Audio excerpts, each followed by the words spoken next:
Bonjour, nous nous retrouvons pour une nouvelle vidéo.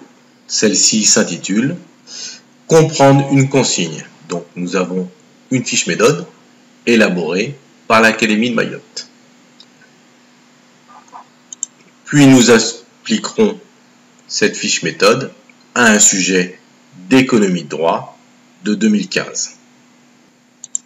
Ce sera celui-ci, le sujet d'éco-droit en Espagne, la partie droit, que vous pouvez déjà télécharger sur les sites. C'est un sujet d'éco-droit en STMG. À l'issue de cette fiche, nous devrons donc comprendre ce qu'est une consigne, d'où la problématique, comprendre une question et savoir y répondre. Nous allons donc déjà nous intéresser à la consigne. La consigne, c'est un ordre donné pour faire effectuer un travail en indiquant la tâche à accomplir ou le but à atteindre, en vue d'acquérir des compétences et des savoirs. Son rôle, c'est un moyen qui vous aide dans la conduite de votre apprentissage, qui vous guidera et vous fera progresser plus rapidement. Donc, dans les explications, nous avons le plan en 1. Repérage et décodage des consignes. Vous allez commencer par lire la consigne.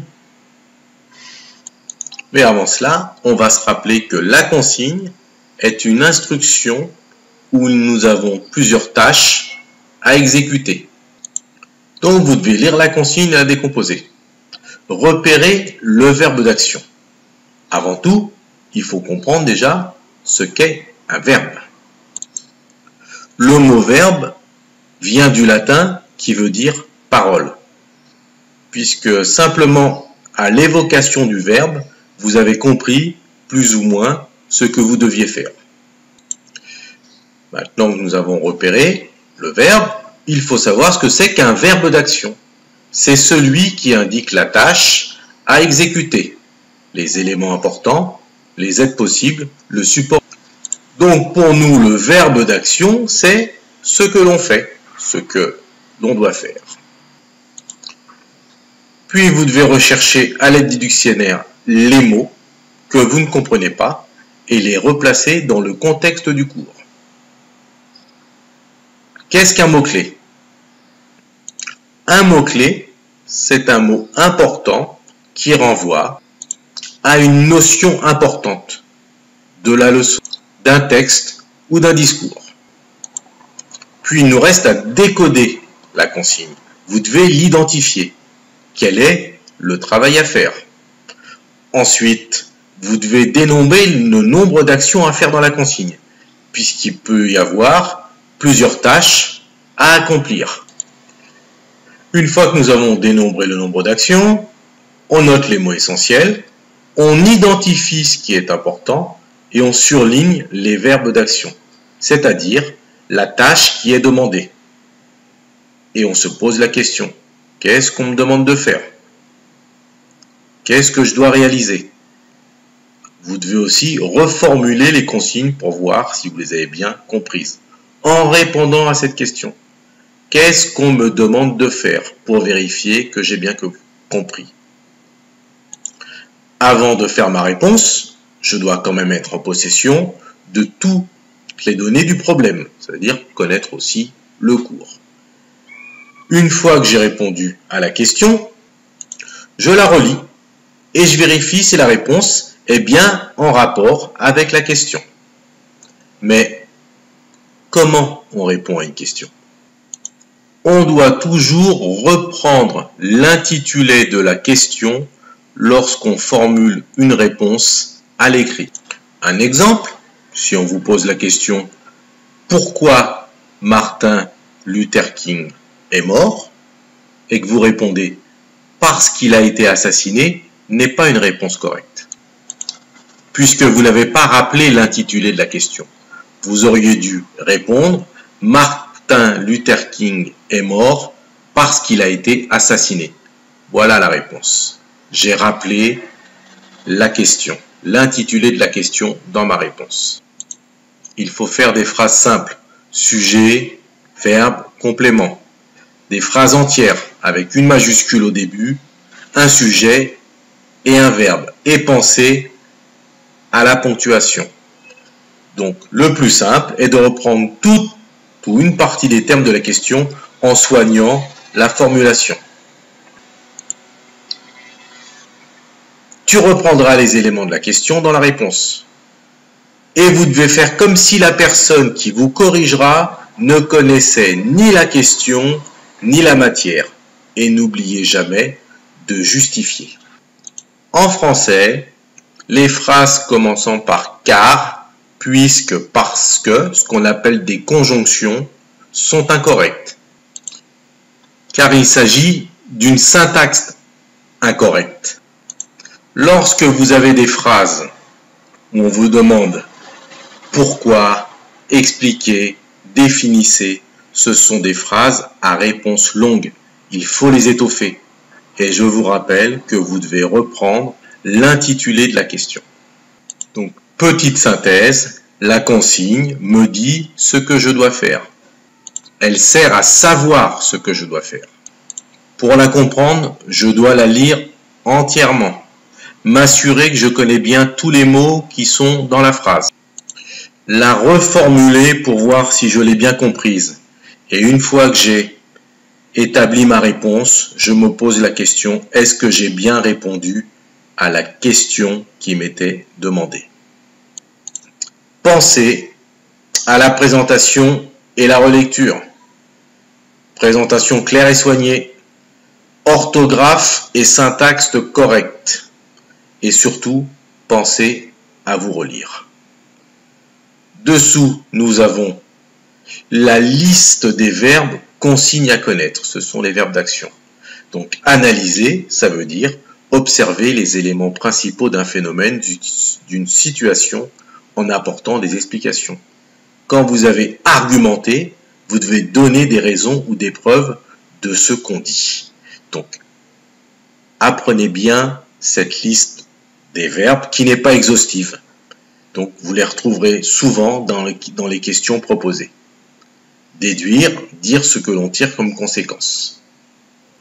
Donc maintenant, à l'aide de cette fiche consigne, nous allons traiter le sujet d'éco-droit, partie droit, que vous avez sûrement téléchargé ou trouvé sur le site Néo. Nous lisons la situation juridique. Thomas est jeune et gère un magasin de sport. Il fait du sport et en dehors de ça, il est inscrit dans une salle de sport. Une SARL, Vienne Sport. Il a une formule où il peut utiliser les équipements en libre service. Le 10 novembre, il s'échauffe sur un tapis de course et il tombe. Il a eu une entorse au poignet, une fracture du nez et un arrêt de travail de 14 jours. Pour lui, il a respecté les consignes d'utilisation en attachant sa lanière de sécurité. Pour l'entraîneur, elle n'était pas assez serrée, donc Thomas est le fautif. Il n'est pas d'accord et compte mettre en jeu la responsabilité de la société Vienne Sport en saisissant la justice. Donc avant de traiter ce cours, je rappelle le point du programme en STMG droit.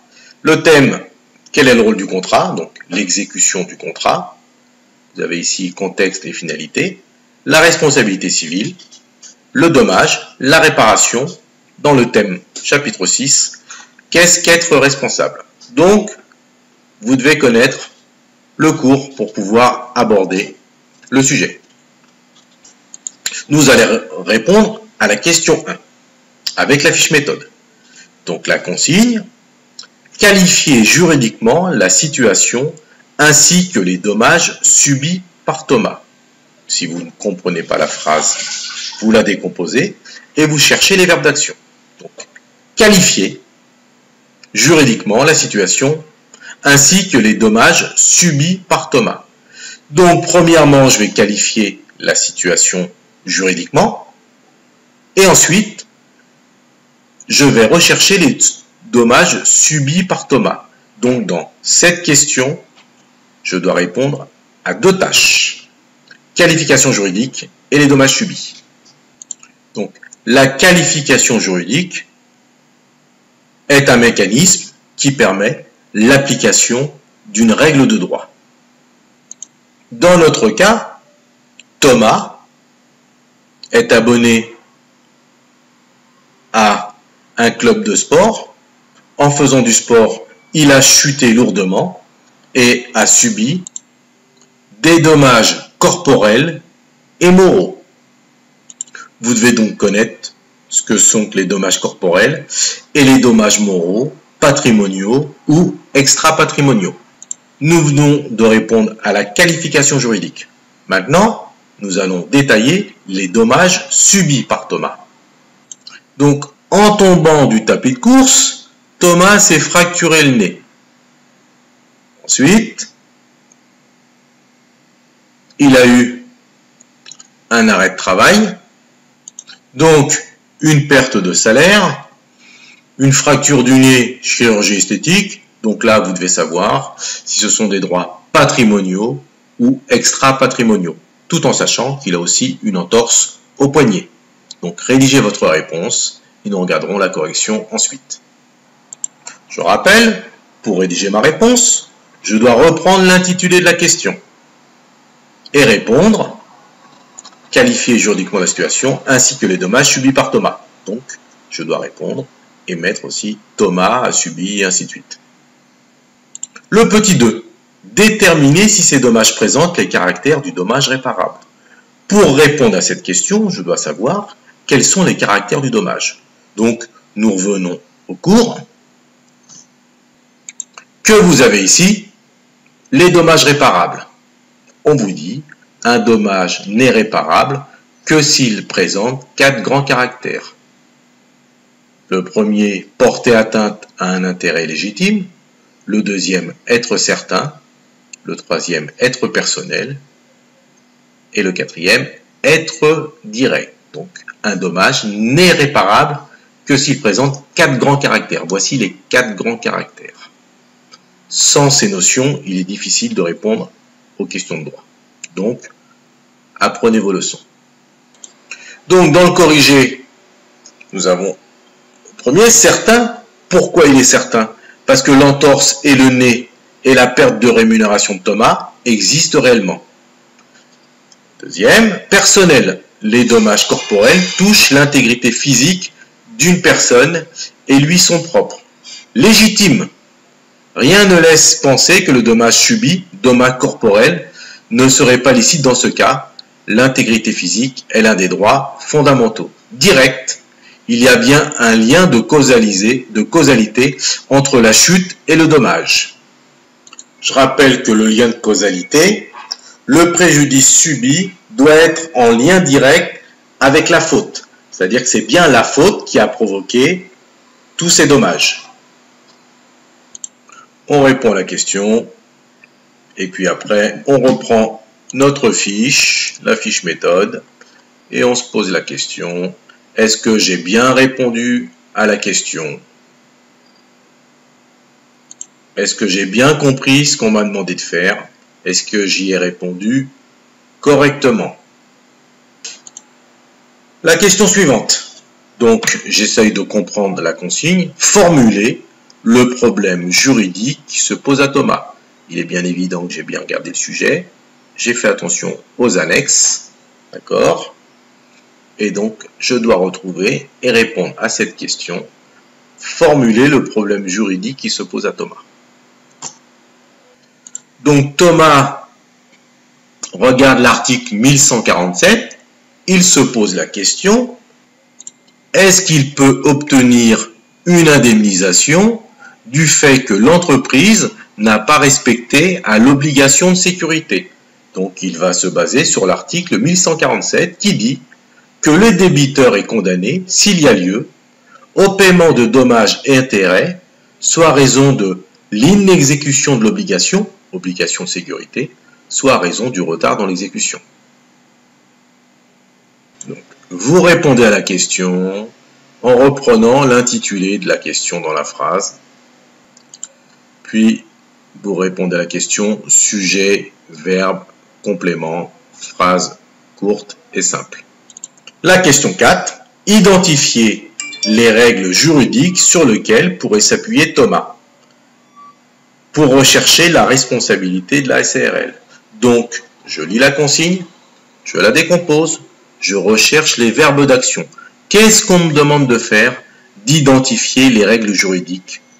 Quelles règles juridiques sur lesquelles Thomas pourrait s'appuyer pour rechercher la responsabilité de la SARL. C'est-à-dire, je vais trouver juridiquement les règles qui disent que la société Vienne Sport pourrait être responsable de l'accident que Thomas a subi. Donc, en citant l'article 1147 du Code civil, Thomas insiste sur la violation de l'obligation de sécurité. Ça veut dire que l'entreprise aurait dû veiller à tous les respects de la sécurité. Toujours à l'aide de la fiche d'analyse, je lis la consigne, proposer les arguments juridiques que peut avancer la SARL Vienne Sport pour contester sa responsabilité. Je décompose la question, je recherche les mots-clés, je regarde le vocabulaire si je comprends tout.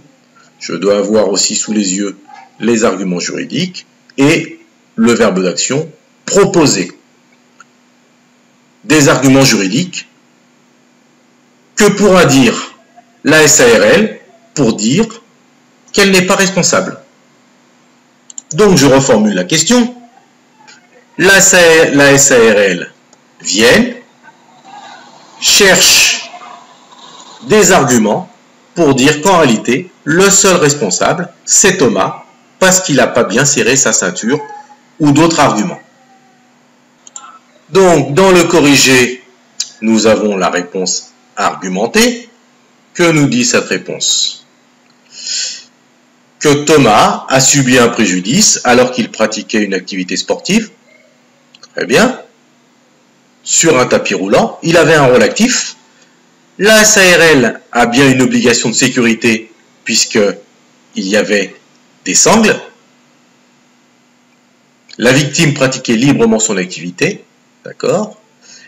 Elle dit que la faute revient à la victime car les sangles serrées étaient mal serrées malgré les consignes d'utilisation. Elle explique que la jurisprudence qualifie l'obligation de sécurité qui pèse sur un contractant, notamment en fonction du rôle plus ou moins actif que joue la victime au cours de l'activité. Et donc, elle dit qu'elle a une obligation de sécurité de moyens et non de résultats, qu'elle a bien mis des sangles à disposition pour que les adhérents puissent s'attacher, mais comme Thomas a mal serré, c'est pour ça qu'il est tombé. Il est donc le seul fautif.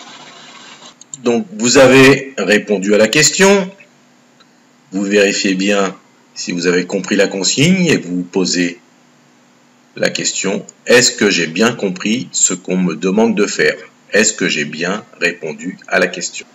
Donc je rappelle, c'est le sujet de 2015, sujet d'éco-droit Espagne, partie droit, donc qui est sur 10 points. Bon, j'espère que cette vidéo sur la consigne avec l'application d'un sujet en STMG éco-droit vous aidera, puisque la consigne, c'est quand même un domaine très important qui vous permet de répondre dans pas mal de matières, comme en français, en histoire géo, et ainsi de suite.